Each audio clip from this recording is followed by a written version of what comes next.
전형을 최대한 더 간소화해야 합니다. 인원수 자체가 워낙 적어서 그래요.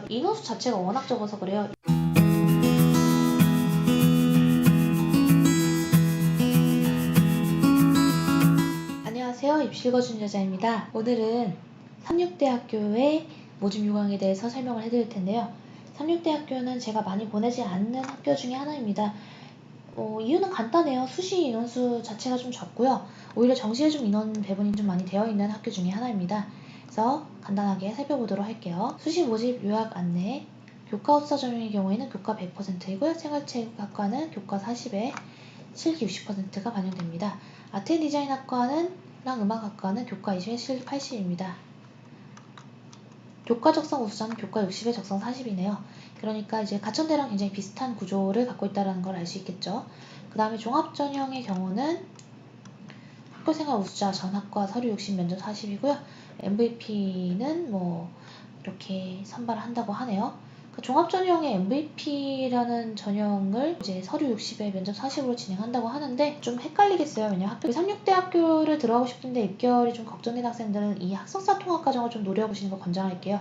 경쟁률도 좀 낮은 편이고 좀 공부에 욕심이 있다면 학석사 통합 과정이 좀 중요하게 다뤄질 수 있겠죠. 정원의 학생부 종합전형도 있네요. 농어촌, 기회군역, 특수교육 대상자는 정원의 학생부 종합전형으로 선발을 합니다. 입학전형 주요 변경사항 검토해 볼게요. 2019학년도에는 컴퓨터 메카트로닉스 공학부였던 학과가 컴퓨터공학부로 바뀝니다. 그 다음에 교과 적성 우수자의 경우에는 2015년 2월 이후에 졸업자의 것을 요구했으나 이 부분이 폐지되었습니다. 교과 우수자 전형이 한 요 정도의 비중이라면 교과 적성 우수자가 16명 정도 있고, 지금 영어 영문학부에 대해서 얘기하고 있는 삼육대 영어 영문학부 셉니다. MVP 신원특별은 지금 13명 선발을 하네요. 그리고 학교생활 실기 우수자가 13명입니다. 실기 우수자 전형은 또 이따 한번 제대로 검토해봐야 될 것 같아요. 그래서 교과 우수자 전형과 교과 적성 우수자 위주로 볼 거고요. MVP가 우리가 종합전형이라고 했잖아요. 이런 종합전형에 대해서도 좀 살펴보면 좋을 것 같네요. 그리고 이제 유아교육과가 또 이제 여기가 유명하잖아요. 유아교육과랑 삼육대 또 유명한 게 간호학과, 이렇게 두 학과가 유명하죠. 교과, 교과 적성, 그 다음에 학종, 실기 우수자 이렇게 되네요. 컴퓨터공학부 이름 이제 바뀐 거 기억나시죠? 지금 보시면 다 인원수가 좀 적어요. 그러니까 우리가 이게 전체 인원인데요. 전체 인원 다 해봤자 총계 보이시죠? 1122명. 그래서 사실 단순한 게 제일 좋은 거라고 저는 생각해요. 제가 보기에는 삼육대학교는 좀 더 좋은 학생들을 뽑으려면 전형을 최대한 더 간소화해야 합니다. 지금 수시 안에서 적성도 봐야 돼, 교과도 봐야 돼, 종합도 봐야 돼. 이렇게 하면은 좀 힘들어요. 자, 이렇게 복수 지원이 가능하다고 하는데 제 기억에는 삼육대를 두 개를 같이 복수 지원한 친구도 거의 없었어요. 그러니까 삼육대는 이제 변화와 혁신이 필요한 학교라고 저는 생각을 하고, 그 변화와 혁신은 단순화에 있을 거라고 저는 본다는 거죠. 학생부 교과 전형 지금 잠깐 보면 이제 인원수별로 다 나와 있는데, 영어 영문학부 그나마 10명 넘고 나머지는 10명 넘는 학과가 거의 없죠. 이제 컴퓨터공학부 10명, 동물세원 자원학과 10명 이렇게, 화학생명과학과 12명, 디자인 원예학과 13명. 이거는 제가 보기엔 경쟁률을 좀 봐야 될 것 같아요. 학생부 교과 전형 이제 적성 우수자인데요. 인원수는 조금 더 교과 전형보다 많았던 것 같아요. 일반 교과 전형보다. 유아교육과가 좀 많고, 식품영양학과, 그다음에 컴퓨터공학부, 동물세원 자원학과 이렇게 체크가 되네요. 일단 최저가 없고요.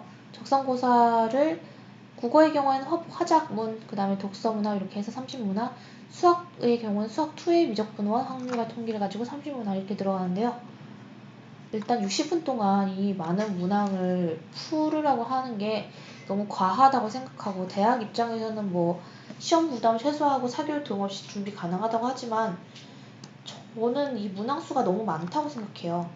문항수를 좀 더 줄이고 정말 문제를 쉽게 낸다면 학생들이 몰리겠지만, 삼육대학교 적성은 그렇게 많은 학생들이 몰리진 않아요. 일단 제가 전체적으로 경쟁률 한번 분석을 해드리도록 할게요. 학종인 학교생활 우수자 전형인데 정말 171명은 너무 적죠. 제 학생들은 잘 여기를 지원시키지 않습니다. 2019년 거 보면서 제가 좀 부가적인 설명을 해드릴게요. 지금 교과 우수자 전형이 경쟁률 8.1 정도였고, 교과 적성 우수자 전형이 28대 1이었고, 그 다음에 MVP 전형이 이제 학종인데 이 전형으로 경쟁률이 2.5밖에 안 됐어요. 그리고 학교생활 우수자 전형이 지금 경쟁률이 11대1. 이것도 학종입니다. 그러니까 일반 학종은 학교생활 우수자 전형이고요. 경쟁률 11대1 정도로 일반적인 인서울 대학의 평균치보다 약간 높은 정도였어요. 근데 이게 높은 게 이 학교가 인기가 있어서 그런 게 아니라 인원수 자체가 워낙 적어서 그래요. 일반 학종의 경우 지금 타 학교들 뭐 인서울 학교들 보면 한 700명에서 800명, 명지대만 해도 700, 한 30명 정도 됐었죠. 그래서 그거의 4분의 1밖에 안 되다 보니까 경쟁률은 높을 수밖에 없고, 영어영문학부 지금 교과서 전형이라든가 이런 전형으로 봤을 때 여기 이 생체과를 제외하고는 전체적으로 그렇게 많이 높진 않았어요. 아트 디자인학과도 굉장히 많이 몰렸어요. 왜냐면 이제 비실기 전형이기 때문에 그 이쪽 계열 하고 싶어하는 학생들이 많이 지원했는데요. 여러 가지 검토를 해보더라도 교과서 전형을 쓰는 거는 경쟁률이나 이런 비해서 저는 괜찮은 접근이라고 생각을 합니다.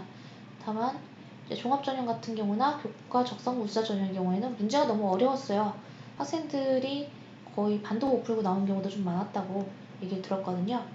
보시면은 여기 간호학과 같은 경우에는 경쟁률 81.83으로 거의 의대에 육박하는 수준의 경쟁률을 보여줬습니다. MVP 전형은 이제 요구하는 사항들이 있다 보니까 지원자들이 많이 적었는데 올해는 이거보다 경쟁이 좀 늘어날 걸로 보이고 있고요. 학교생활 우수자 전형도 작년과 올해의 인원수는 거의 비슷한 정도고 경쟁률도 전체적으로 10대를 넘긴 학과 반, 10대를 넘기지 않는 학과 반 정도인데, 지금 보시면 뭐 원래 인기 있는 유아교육과나 간호학과는 지금 경쟁률이 굉장히 높고요. 그다음에 사회복지학과가 경쟁률이 좀 높았는데 이거는 조금 이례적이었다고 봐요. 인원수가 좀 적은 학생들이 몰린 그런 경우이고요. 그리고 보건, 상담심리가 셉니다.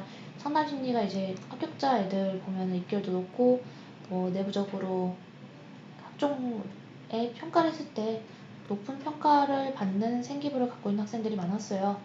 그리고 컴퓨터 메카트로니스 학부의 경우에는 15명 선발하는데 131명이 지원해서 10대를 넘기지 않았습니다. 제가 이 학설사 통합과정을 한번 고려해 보시라고 했잖아요. 인원수는 정말 적은데 그래도 하나 정도는 그 고려해 보시는 것도 좋고요. 농어촌 전형을 좀 많이 뽑는 학교 중에 하나입니다. 근데 그게 이미 알려져 있어서 경쟁률도 아주 만만치 않아요. 이 간호학과는 진짜 높아요. 36대 간호학과는 진짜 높으니까 조금 고민하시면서 접근하시는 걸 권장하겠습니다. 네. 그래서 36대로 다시 이제 돌아가 보면 우리가 이제 학교생활 우수자 전형을 경쟁률 잠깐 보고 왔는데요. 경쟁률 만만치 않죠. 근데 그거는 인원수가 애초에 너무 적어서 그렇다. 36대가 어쨌든 인서울 학교이기 때문에 학생들이 원하는 경우가 많다. 제가 36대 학생들 중에서 도와준 케이스는 대부분 본인들이 먼저 준비하고 와서, 왜냐면 제가 수시전 컨설팅 때 잘 지원을 추천해주지 않거든요. 본인들이 먼저 지원하고 와서 이 면접을 도와달라는 학생들은 많이 있었어요. 한 3명 정도 도와준 것 같은데요. 4배수 선발이고, 4배수 선발이니까 얼마나 떨리겠어요. 3배수면은 그래도 어떻게 붙을 수 있을 것 같은데 이상하게 4배수, 5배수, 6배수 되면은 붙을 확률이 현저히 떨어집니다. 그래서 이제 면접이 굉장히 중요한데, 특히나 면접의 이제 실반영 비중도 굉장히 높은 편이에요. 그래서 이 면접으로 1배수 내에 들 수 있게끔 꼭 해달라고 부탁받아서 합격을 시켰던 경험이 있네요. MVP 학생부 종합전형은요, 제7위 안식 예수 재림교회에 정기적으로 출석하고 있고 침례를 받은 자여야 합니다. 그래서 경쟁률이 낮은데요. 근데 여기는 그냥 지원하면 다 붙는다고 보시면 돼요. 이건 이제 종교의 문제이기 때문에 제가 뭐라 가타부타 할 수 없는 문제죠. 신학특별전형은 신학과니까 제가 별도의 얘기는 안 할게요. 근데 이것도 다 면접 본다는 거. 학설사 통합과정은 4명은 뭡니까? 이건 진짜. 그러니까 이렇게까지 쪼개면 안 돼요. 이렇게까지 쪼개면 입학사정을 하는 입학사정관들도 너무 업무에 과중함을 느낍니다. 우리가 아까 봤던 게 농어촌이었죠? 네, 농어촌은 한번 좀 검토하시라고 봤는데 물리치료학과 3명 선발하네요. 그리고 경영학과 3명 선발하고요. 나머지는 크게 매력적으로 보이진 않았는데 한 번 더 다시 확인해 볼까요? 농어촌 전형에서 경쟁률이 지금 이랬었고, 지금 화학생명과학과 같은 경우에는 10대1 넘겨서 11.5의 경쟁률을 보였네요. 높아요. 농어촌도요. 농어촌 워낙 예비번호 안 빠지기 때문에 경쟁률에 가장 예민하셔야 되는 게 농어촌 전형입니다. 그래서 농어촌 쓰실 때는 누누이 말씀드리지만 갑자기 막 바꾸시는 거 저는 권장하지 않아요. 농어촌의 경우에는. 농어촌은 내가 찜해놓은 학과, 근데 찜을 애초에 할 때 모집 인원이 좀 많은 학과를 하시는 게 좋습니다. 왜 우리가 수능이든 뭐든 문제 찍을 때 처음에 찍은 답이 맞은 경우가 많잖아요. 그러니까 그렇게 생각을 하시는 게 좋습니다. 갑자기 바뀌면 남들도 휩쓸리면서 그렇게 바뀌었을 확률이 높아요. 그럼 갑자기 막 80대 이런 경쟁률을 어떻게 뚫어요? 네. 그 다음에 이제 여기서 학생부종합전형에서 사법문항이 있는지, 그 다음에 글자수가 어떻게 되는지를 확인하면서 결과적으로 3류대가 자소서를 얼마나 반영한지를 확인해보죠. 일단 3류대는 면접은 정말 많이 반영한 학교입니다. 사배수에서 꼴찌로 문 닫고 사배수에 들었어도 최초합을 할 수 있게끔 점수의 배분이 짜여져 있어요. 지금 3류대 쭉 살펴봤는데 보니까 자소서의 문항이 안 나와 있네요. 네, 이것과 관련해서는 제가 나중에 그 블로그 할 때 댓글에 좀 달아달라고 부탁을 할게요. 네. 다음 동영상은 선명대학교에 대한 영상인데요. 그러면 다음 동영상에서 만나요. 안녕.